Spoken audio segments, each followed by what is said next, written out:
De février 60 à avril 61, la France effectua à Regan, dans le désert du Tannesrouft, au Sahara, une campagne de 4 essais nucléaires aériens. De novembre 61 à février 66, 13 tirs souterrains furent effectués à Inniker, dans le Hogar. C'est sur les atolls de Mururoa et de Fangatofa, en Polynésie française, que se poursuivirent les campagnes nucléaires. De juillet 66 à septembre 68, on compta 13 tirs aériens, dont les 2 derniers confirmèrent l'accession de la France à la puissance thermonucléaire.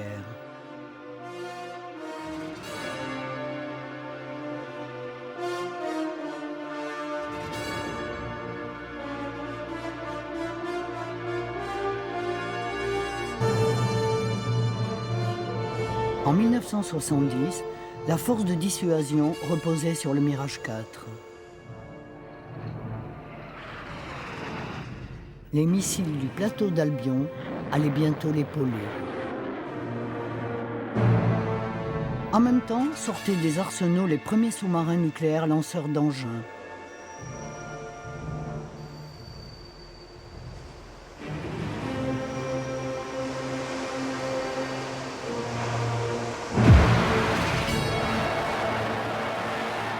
Ils étaient armés de têtes nucléaires, encore bien perfectibles. Et le CEA devait poursuivre ses expérimentations. Elles reprirent donc en 1970. Pendant 5 ans, 26 tirs furent effectués sous ballon.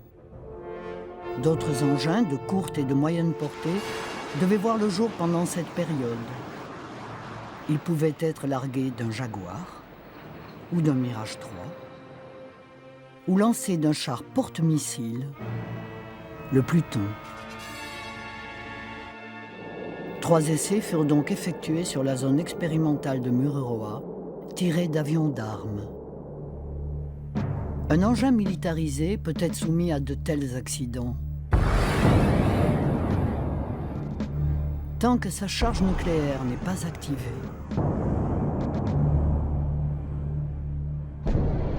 il doit rester inerte. À Mururoa, on effectua 3 tirs sur tour pour vérifier cette inertie, même après mise à feu de l'explosif. Bien que tous probants, ces tirs de sécurité provoquèrent toutefois une dispersion de matière nucléaire qui contaminèrent certaines zones d'expérience.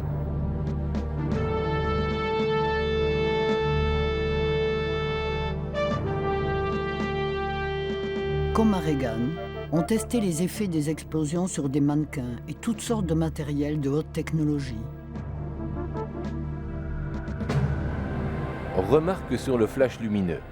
À plus de 10 km de l'explosion, la seule vue du flash peut entraîner une perte définitive de la vision.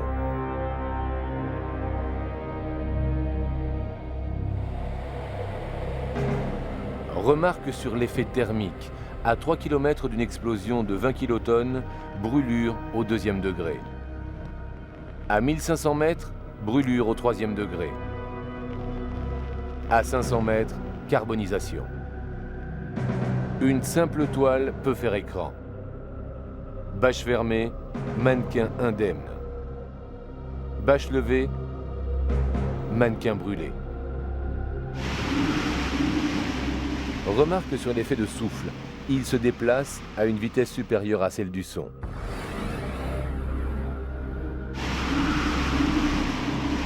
Ne pas rester debout. Ne pas rester au volant d'un véhicule. Ne pas se protéger derrière. Ne pas rester devant une fenêtre. Un abri léger peut devenir un piège.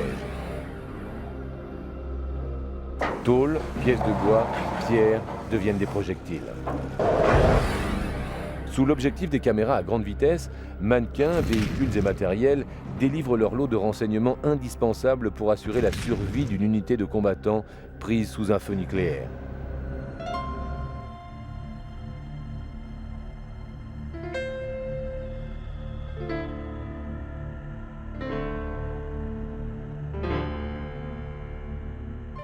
Certains avaient à effectuer des tâches qui nécessitaient le port de tenues spéciales. Les normes de sécurité étaient celles du travailleur du nucléaire civil et des populations. Chacun était tenu de se soumettre au rituel des contrôles et de la douche.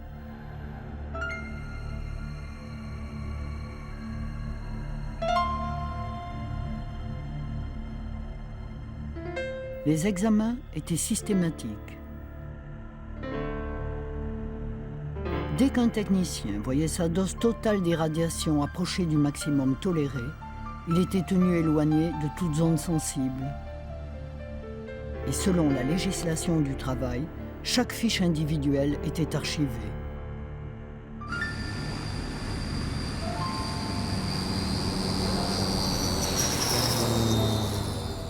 Le matériel n'échappait pas au contrôle.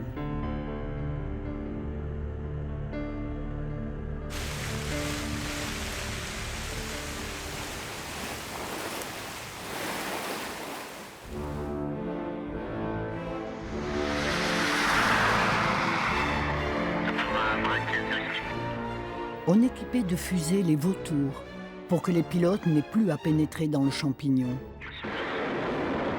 Tirées à distance, en plein cœur du nuage, elles gobaient gaz, vapeur et poussière avant de retomber en mer. On localisait alors leur tête émettrice et les hélicos partaient à la pêche au chalut.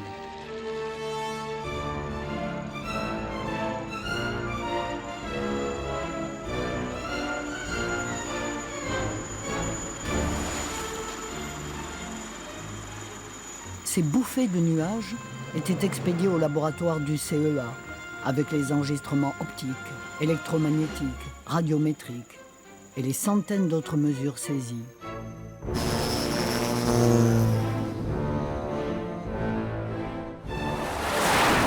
Pour connaître les retombées éventuelles du nuage, les avions larguaient tout au long de son déplacement des bouées automatiques de détection dont les émissions enregistrées étaient rapportées au plus vite au PC. Dans les archipels, les postes contrôlaient l'air, les eaux de pluie et les eaux de mer. On effectuait des prélèvements jusqu'au-delà de la zone d'éblouissement.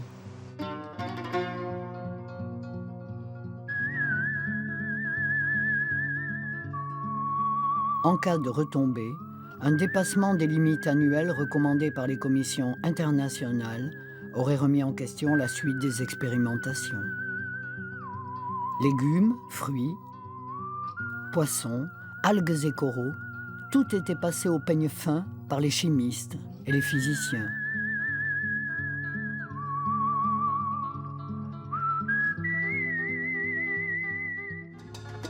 L'absence de contamination significative permit bientôt d'abandonner les navires-hôtels et de s'installer à terre. Mururoa, aux heures de loisirs, prenait un air de village de vacances. Même les jours de tir, on se baignait. Tandis qu'elle poursuit sans fléchir ses expérimentations, au total 41 tirs aériens en Polynésie de 66 à 74, la France se voit de plus en plus contestée. Les milliers de contrôles effectués et d'analyses rassurantes envoyées au comité scientifique de l'ONU ne désarment pas les critiques et le Pacifique tout entier a beau afficher un taux de radioactivité inférieur à ceux du reste du monde, des campagnes anti-françaises se développent dans les pays riverains. Le Pérou, qui ne souffle mot des essais américains, rompt ses relations diplomatiques. Ailleurs, boycott, action auprès de l'ONU et de la Cour de la Haye, soutien des mouvements protestataires. Un livre blanc publié par la France n'apaise pas les esprits. En fait, sa présence dans le Pacifique provoque à elle seule bien des motifs d'irritation. Un bataillon de la paix composé de personnalités françaises mène une campagne anti-nucléaire à Tahiti où la cause indépendantiste se découvre un très médiatique cheval de bataille. Des navires contestataires font leur apparition dans les eaux territoriales. C'est dans cette agitation qu'en 1974, l'Inde signale par une explosion atomique qu'elle est à même d'entrer à son tour dans le club des puissances nucléaires. C'est alors que Russes et Américains s'engagent à limiter et les essais souterrains à 150 kilotonnes et leur armement stratégique. Par ailleurs, les expériences aériennes sont de plus en plus critiquées. Dans la perspective de campagnes souterraines, la tentation était grande de retrouver en Polynésie un massif comparable à celui du Hogar et d'aménager par galerie horizontale une chambre de tir. Mais s'il était possible d'expérimenter dans des puits forés dans le socle des deux atolls, comme tout serait plus simple, logistiquement parlant. On entreprit donc des études sismiques par explosifs, des relevés du champ magnétique, des forages exploratoires.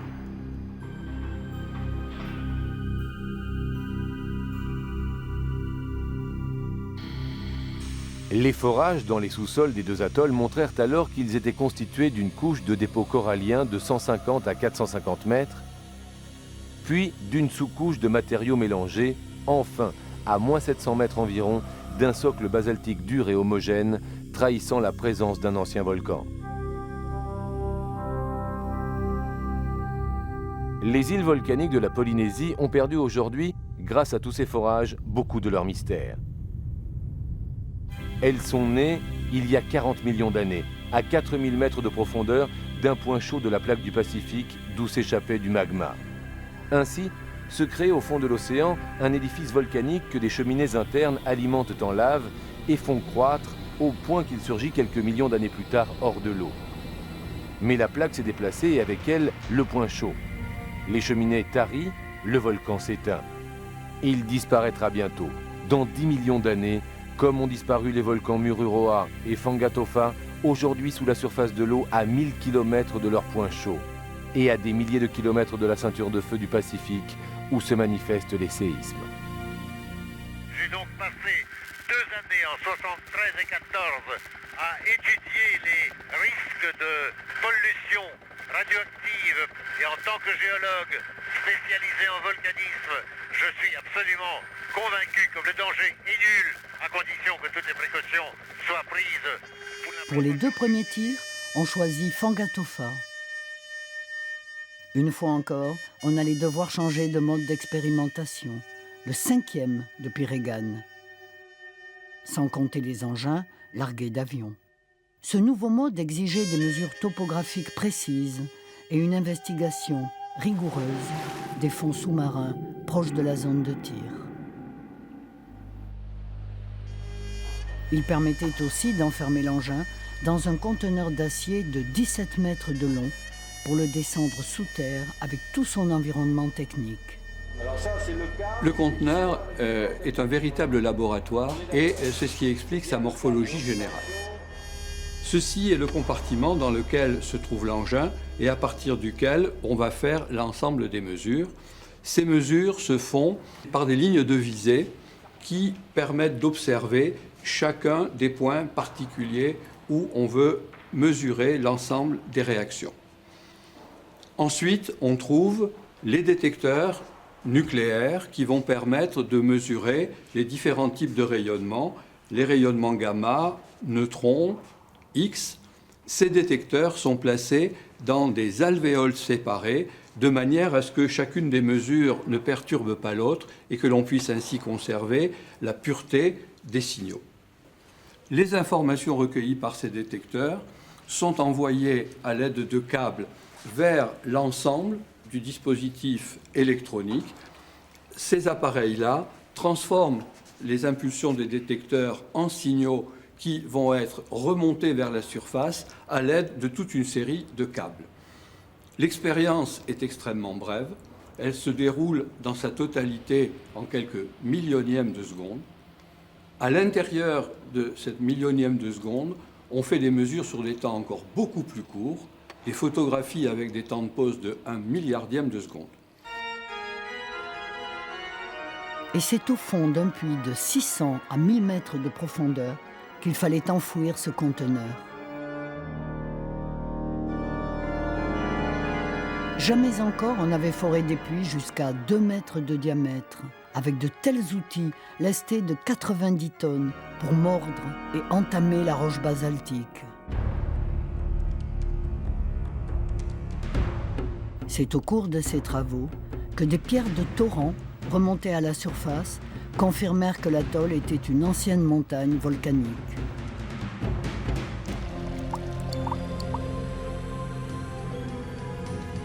Une fois l'ouvrage fait, le conteneur pourra être descendu, avec sa tresse de 68 câbles qui le maintiendront en liaison avec toute une panoplie d'appareils enfermés dans des cabines transportables qu'on amène prudemment à quelque distance du forage. Pour confectionner un bouchon qu'on estime à toute épreuve, on empilera sur toute la hauteur du puits d'énormes cylindres de béton.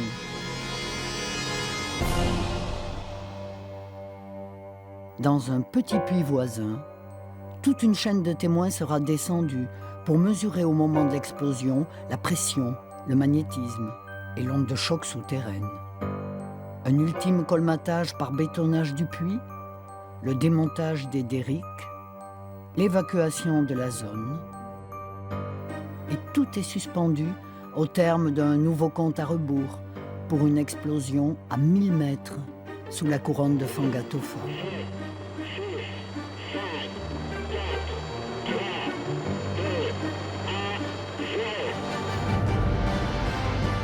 Seule conséquence, l'onde de choc a éclairci la surface du lagon. Et aux abords du puits, elle fait danser les cabines d'enregistrement, dont on teste les suspensions pour les rapprocher toujours davantage du point zéro. Un léger tassement de terrain est observé, mais les motus voisins n'ont pas été ébranlés de façon significative. À l'autre bout de l'atoll, une vaguelette parcourt le lagon. Et à 100 km de là, l'onde de choc est déjà imperceptible à l'homme. Dès les premiers tirs souterrains, en 1975, on ne releva aucune trace de fuite radioactive, signe d'explosion parfaitement contenue. Bientôt, tout le personnel fut logé à terre, ainsi que le PC-tir. À Mururoa régnait une grande confiance. Une ambulance était plus à l'ouvrage derrière une course cycliste que sur la zone d'essai.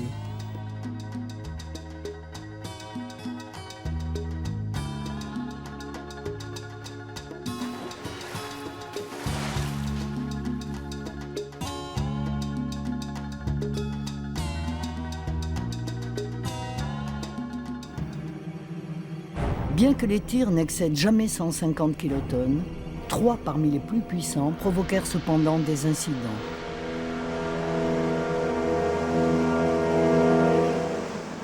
L'onde de choc ayant entraîné un glissement des masses sédimentaires sous-marines sur les flancs de l'atoll, il s'ensuivit une sorte de raz-de-marée qui submergea quelques motus.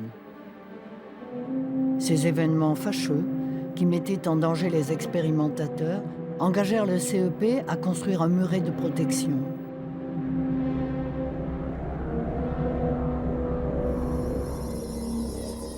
Mais on commençait de manquer de place, le chevauchement des puits étant hors de question.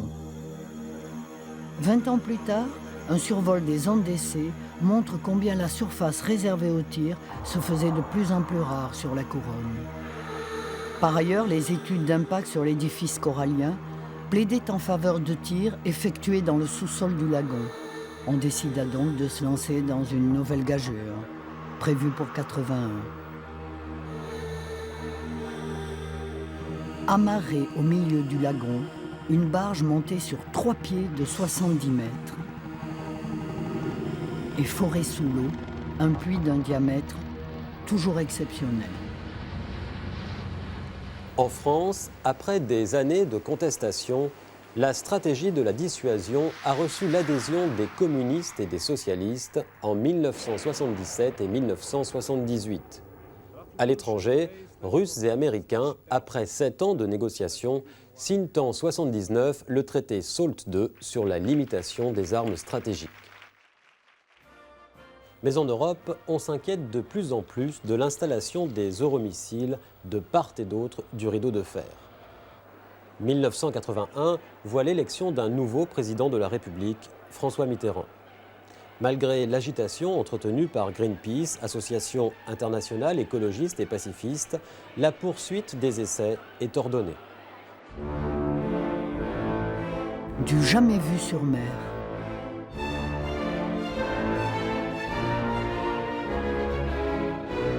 Même chez les pétroliers de l'offshore.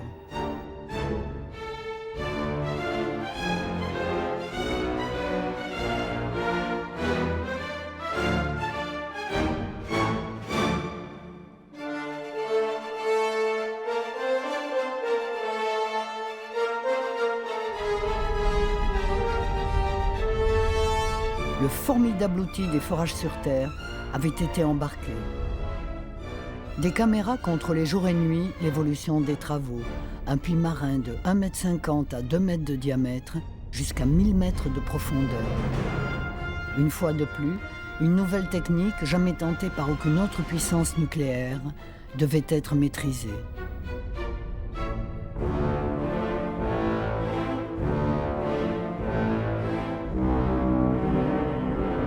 L'exploit réalisé, on devait descendre une tulipe métallique forgée spécialement pour faciliter l'introduction du conteneur dans l'orifice du puits.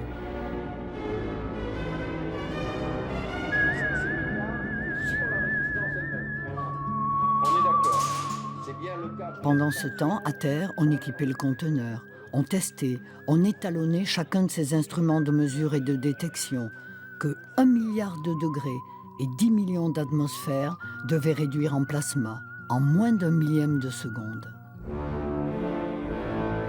En charge de la manutention du conteneur, une autre barge entrait en scène. Elle se prêtait également aux ultimes assemblages de l'engin sur le point zéro. Une troisième barge, avec ses cabines d'enregistrement, en quelque sorte l'équivalent flottant des blocos des anciens postes d'enregistrement avancés, était chargée de transmettre à l'engin les ordres du poste de commande de tir et d'enregistrer les mesures prises pendant l'essai.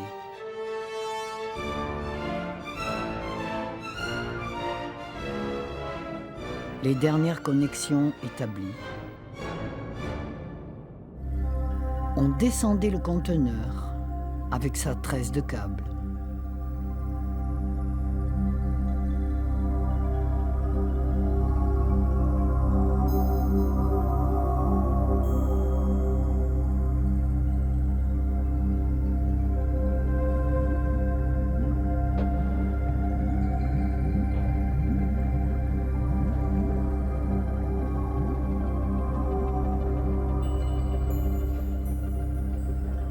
Le conteneur au fond de l'ouvrage, la barge de borage arrivait sur les lieux pour combler le puits et le sceller.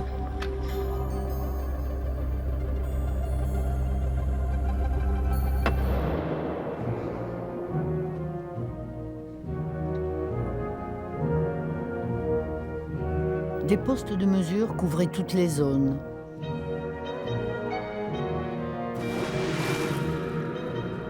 Même sous l'eau, on posait des détecteurs de radioactivité et des capteurs sismiques.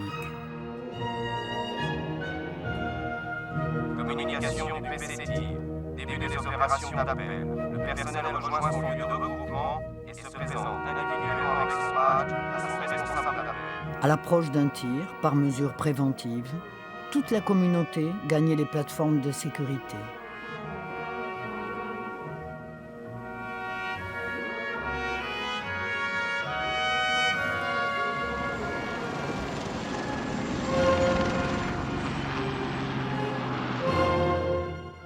Alors seulement, après autorisation de la présidence, commençait l'ultime compte à rebours.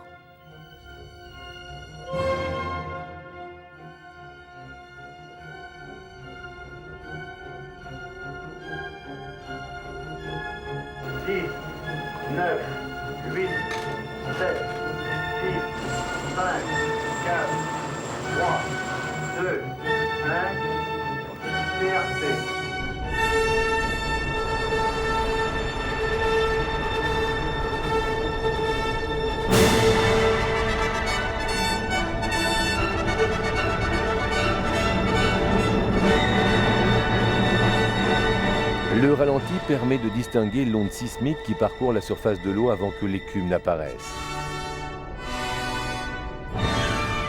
En pleine zone de tir, la barge d'enregistrement donne l'échelle d'un phénomène soulevant des gerbes de 10 mètres de haut.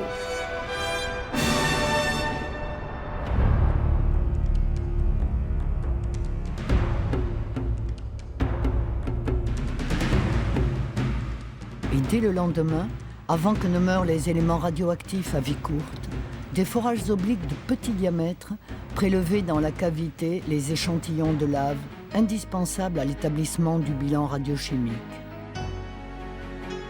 Ainsi complétait-on, a posteriori, pour tous les tirs sous couronne ou sous lagon, les mesures prises pendant l'expérience.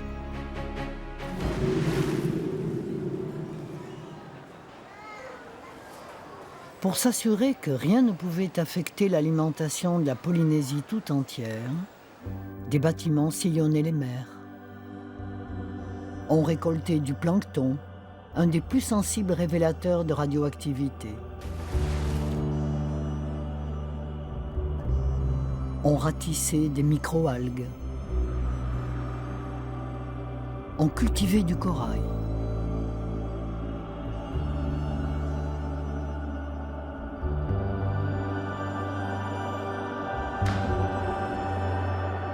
On prélevait sur la vie sous-marine toutes sortes d'organismes à analyser, à la traque du moindre signe de radioactivité anormale pouvant affecter les chaînes alimentaires.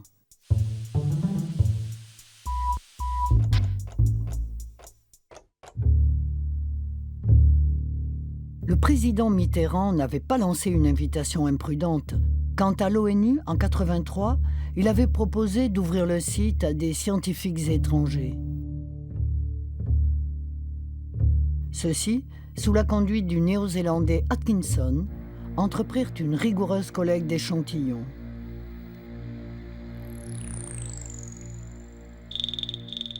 Ils constatèrent, comme les laboratoires mixtes du CEA et des armées, l'absence de radioactivité anormale sur les atolls et dans les eaux des lagons. Aucun risque n'était à craindre pour les populations de la Polynésie française et du Pacifique Sud. En 1987, les plongeurs de la Calypso ne détectèrent rien d'autre qu'une légère fuite d'iode à proximité d'un puits de forage de prélèvement. Si le commandant Cousteau émit des réserves sur la solidité à long terme de la couronne, il admit que le confinement des produits radioactifs au fond du puits ne pouvait être contesté.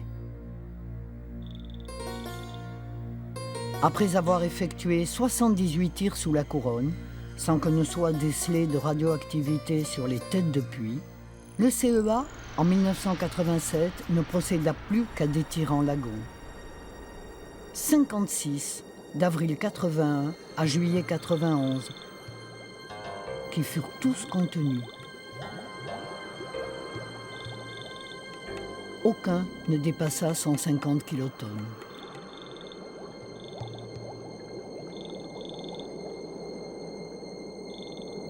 Mais revenons au temps des premiers forages sous le lagon dans les années 80.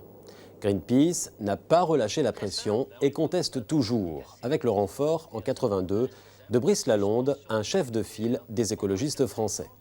Mais la Marine nationale interceptera quiconque s'aventure dans les eaux territoriales. En 83, les conclusions favorables de la mission Atkinson n'ont pas apaisé les esprits ni désarmé le Forum du Pacifique. 1985, des agents français sabordent à Auckland le Rainbow Warrior de Greenpeace, qui s'apprêtait une fois encore à porter la contestation au large de Mururoa. Les manifestations anti-françaises redoublent dans le Pacifique. Nouveau geste de bonne volonté de l'URSS qui décide d'arrêter temporairement ses essais. 1986, Gorbatchev, en veine de détente, parle de libérer la Terre de toutes les armes nucléaires avant la fin du siècle. Les négociations sont relancées. 1986, c'est aussi la catastrophe de Tchernobyl. Le nucléaire fait plus que jamais figure d'épouvantail. 1987, l'URSS reprend ses essais, mais on parle toujours de réduction et même de destruction de certains missiles. Les SS-20 et les Pershing sont sur la sellette. 1990, un Rainbow Warrior numéro 2 dans les eaux territoriales françaises. Puisque la France s'obstine à poursuivre son programme, toujours en décalage avec les autres nations nucléaires, les contestataires, eux aussi, s'obstinent.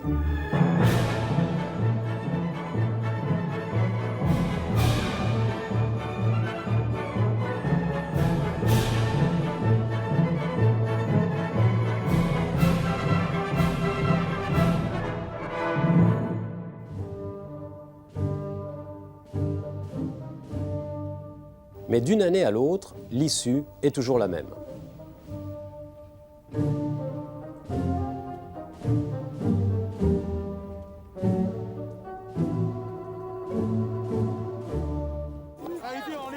À Papeete, les indépendantistes manifestent. En 1991, les choses se précipitent. La France, bientôt suivie par la Chine, annonce qu'elle signera le traité de non-prolifération. Sur sa lancée, elle arrête son programme de missiles tactiques Hadès. Russes et Américains se mettent d'accord sur le traité de réduction des armements stratégiques. Mais l'URSS est sur le point de se défaire. Elle renchérit en décidant un nouveau moratoire sur ses essais et ferme l'un de ses polygones de tir. Que va faire Paris ? À Mururoa, on s'attend à un événement. Il arrive le 12 avril 1992. Le président Mitterrand décide de suspendre jusqu'à la fin de l'année les expérimentations. Eh bien, je veux que la France tente la réussite de cet événement-là. Si cela échoue, c'est-à-dire si les autres puissances nucléaires s'entêtent, eh bien, la France devra continuer d'assurer sa défense.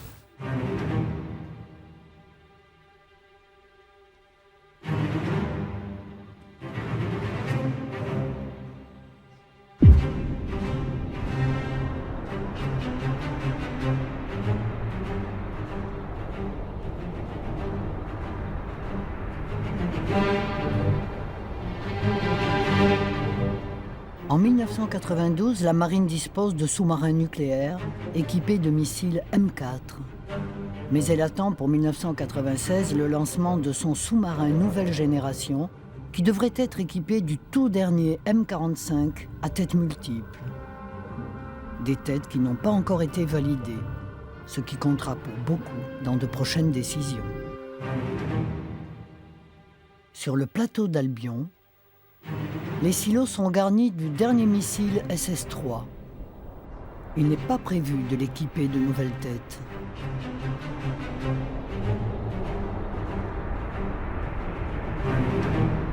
Le Mirage 4 est toujours sur la brèche, mais avec un missile tactique de moyenne portée. Les Jaguars, Mirage 2000, Super Étendard sont aussi de la partie.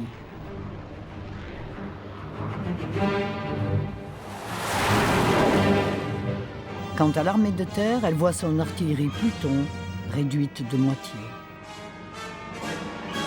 Et le programme Hadès, gelé l'année précédente par le président Mitterrand, est définitivement abandonné.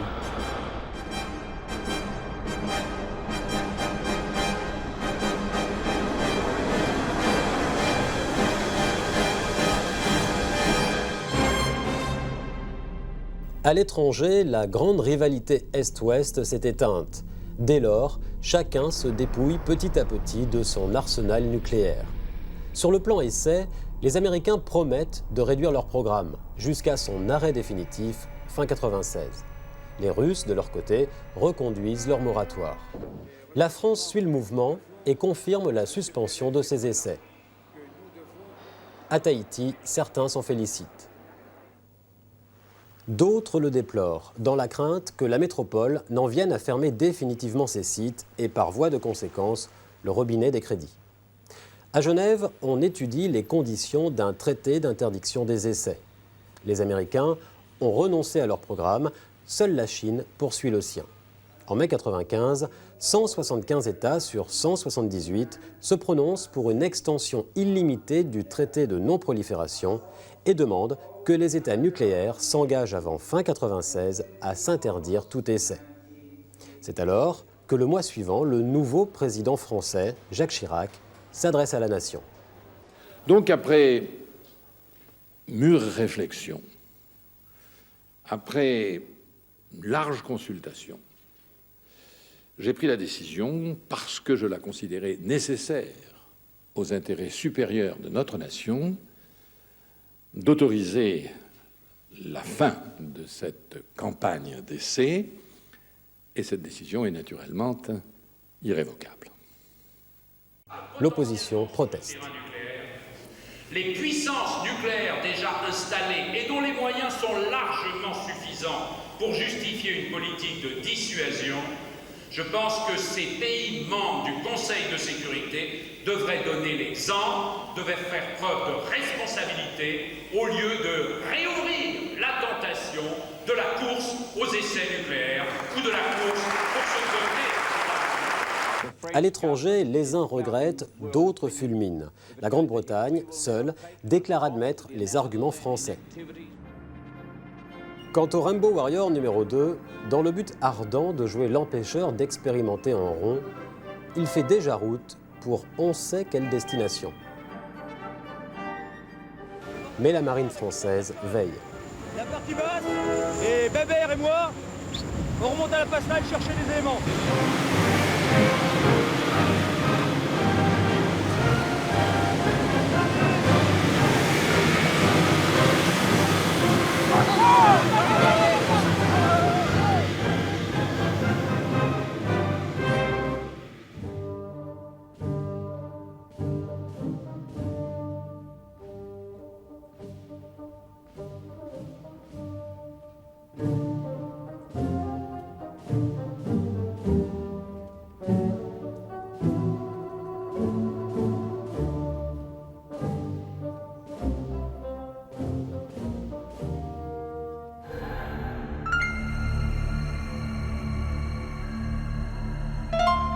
Cette dernière campagne répond à 3 objectifs. Garantir la fiabilité et la sécurité des armes, certifier la toute dernière tête nucléaire des missiles M45 et préparer l'âge de la simulation. La simulation, c'est la possibilité de prévoir par le calcul le déroulement de phénomènes qui, dans le cas d'une arme thermonucléaire moderne, sont extrêmement complexes. Pour que la garantie de la dissuasion puisse reposer à l'avenir sur cette simulation, il est nécessaire d'acquérir de nouvelles connaissances de physique. Certaines d'entre elles ne peuvent être obtenues que dans les conditions de température et de pression d'un essai thermonucléaire en vraie grandeur. Sur la barge de forage, dans les ateliers et les laboratoires, les ouvriers, techniciens, ingénieurs, après une interruption de 3 ans, ont retrouvé les gestes, les procédures et les interminables réglages.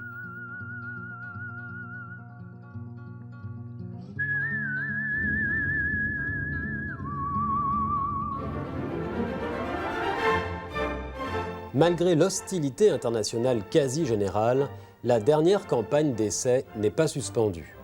Et c'est une véritable flottille qui fait route vers Mururoa, dans le sillage du Rainbow Warrior numéro 2, toujours là, et du remorqueur Greenpeace avec son hélicoptère embarqué.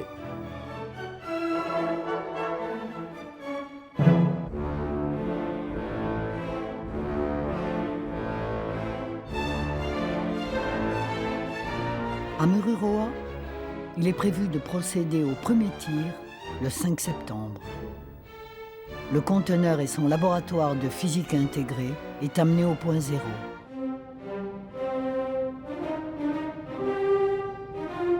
De son côté, la flotte française se déploie.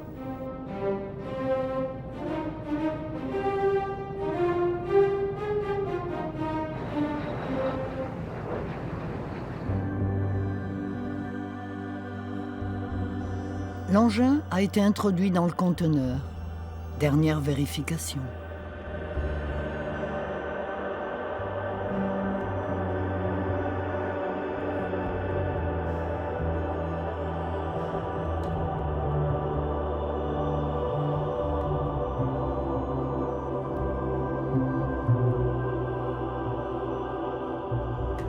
Longue descente du conteneur au fond de son puits.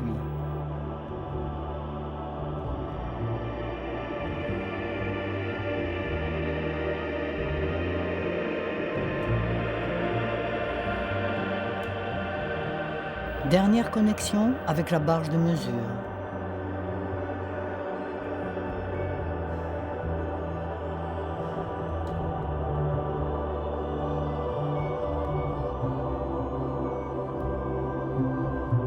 La date du tir approche.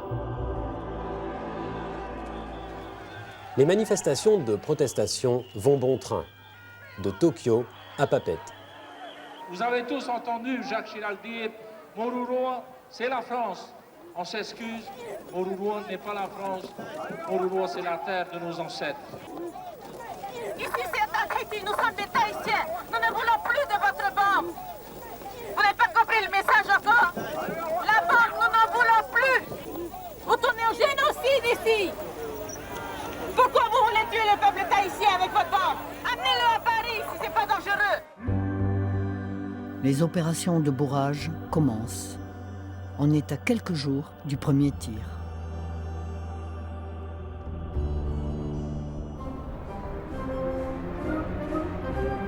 Les événements se précipitent.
Aucun navire contestataire n'étant plus en situation de retarder le tir nommé Thétis, le compte à rebours peut être entrepris.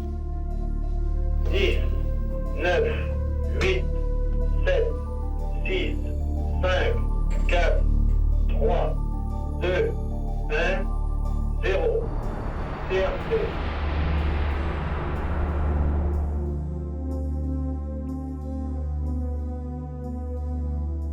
Après 3 ans d'interruption, ce premier tir de la dernière campagne était parfaitement maîtrisé.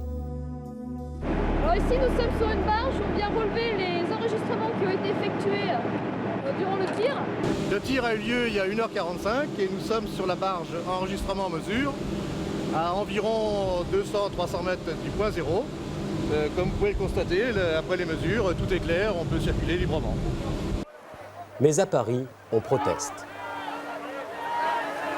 Maintenant, les gens veulent de la violence. Chirac veut de la violence, il va l'avoir. Et à Papeete, la colère des indépendantistes anti-nucléaires s'enflamme.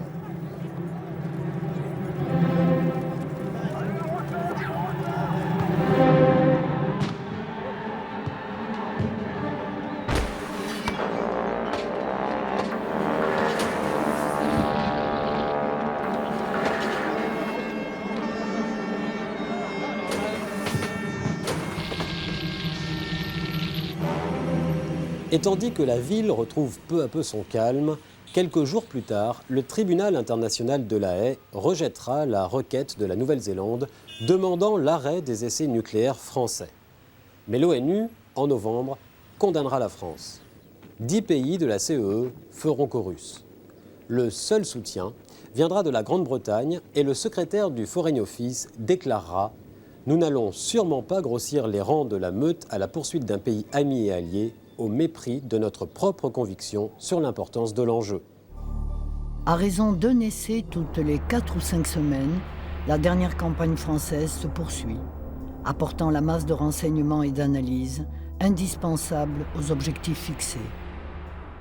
En décembre 1995, l'ONU maintient la pression déplore les essais français, demande leur arrêt et met en demeure les membres de la conférence sur le désarmement de conclure un traité d'arrêt définitif des essais avant la prochaine Assemblée générale de 1996.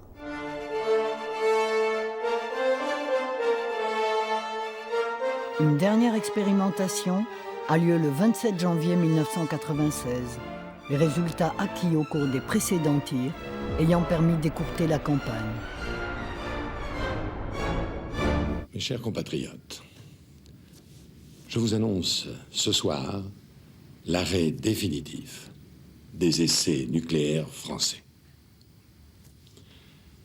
Grâce à l'ultime série qui vient d'être effectuée, la France disposera durablement d'une défense fiable et moderne. La sécurité de notre pays, celle de nos enfants, est assurée.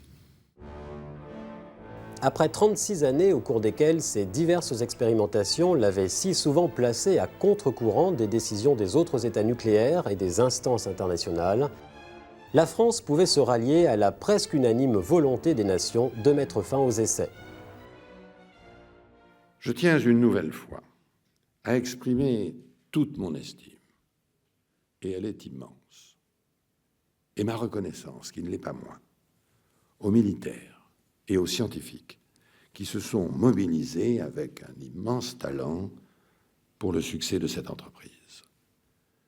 Nous disposons maintenant de tous les éléments pour relever le grand défi technologique de la simulation. Nous nous en donnerons les moyens. Et je sais pouvoir compter sur le dynamisme et sur la compétence de nos ingénieurs, de nos techniciens pour y parvenir. L'histoire retiendra en outre que la France fut la première des puissances nucléaires à démanteler irrémédiablement ses sites de tir.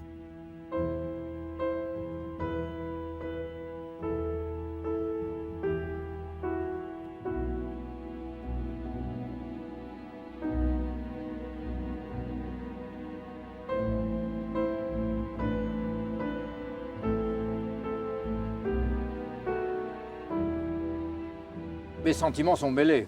Il y a d'abord une très grande fierté pour ce que la France a réalisé ici au Centre d'expérimentation du Pacifique et que beaucoup croyaient impossible pour elle au début de l'aventure. Et puis bien sûr des sentiments de peine. Peine parce que nous avions réalisé des choses de qualité et belles et qu'il faut aujourd'hui les démanteler. Je pense en particulier à tous ceux qui les ont réalisées, qui les ont construites et qui ont vécu, souvent pendant plus de 20 ou 30 ans. Nos amis polynésiens, qui nous ont accompagnés tout au long de cette aventure, ont le sentiment d'avoir le cœur qui pleure, comme ils me disent souvent. Quand j'ai vu ça, tous les grands bâtiments, tout ça, c'est tout parti, tout écroulé. Mais j'ai un peu le cœur serré. Eh oui, c'est comme ça. À la fin du travail, c'est comme ça. On débarrasse.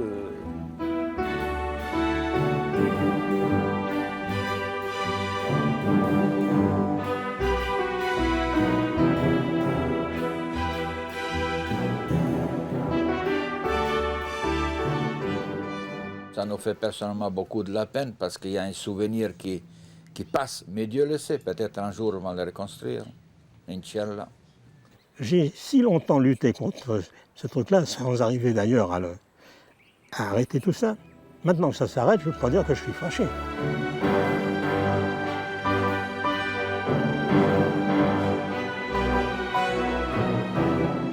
Bon, il faut savoir que pour le Polynésien, eh bien, la terre, c'est un peu la mer nourricière.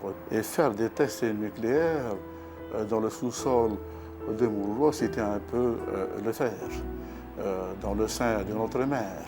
Vous savez, la France, elle a toujours tendu la main. C'est vrai, elle avait besoin de la Polynésie, elle avait besoin de Mururoa pour ses expériences.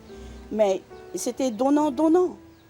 Et une fois que le secret il est arrivé ici, il a embauché des travailleurs. Mais ça fait du monde, hein. Ça fait du monde. Et ça fait gagner des sous. Oui. On n'a jamais fait un plus beau cadeau empoisonné. dans tous les sens du terme, alors, vraiment. 141 pieds de déchets radioactifs dans le sous-sol de Mururoa. Alors pour nous, le CEP n'est pas parti, il est toujours là.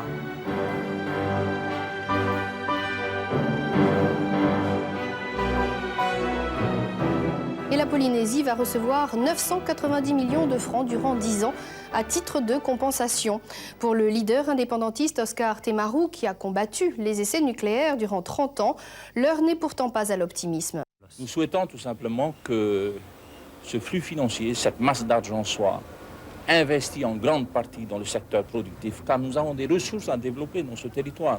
Voilà notre souhait, et que cet argent soit scrupuleusement, rigoureusement contrôlé. C'est à nous, Polynésiens, aujourd'hui, à travers notre statut d'autonomie et en partenariat avec l'État, à donc relever ce défi de passer de l'économie, disons, du nucléaire à l'économie de développement et de production. La page est tournée et je crois que c'est notre grand défi à nous tous de permettre à cette société multiculturelle qui est la société polynésienne d'aujourd'hui de construire un nouvel équilibre.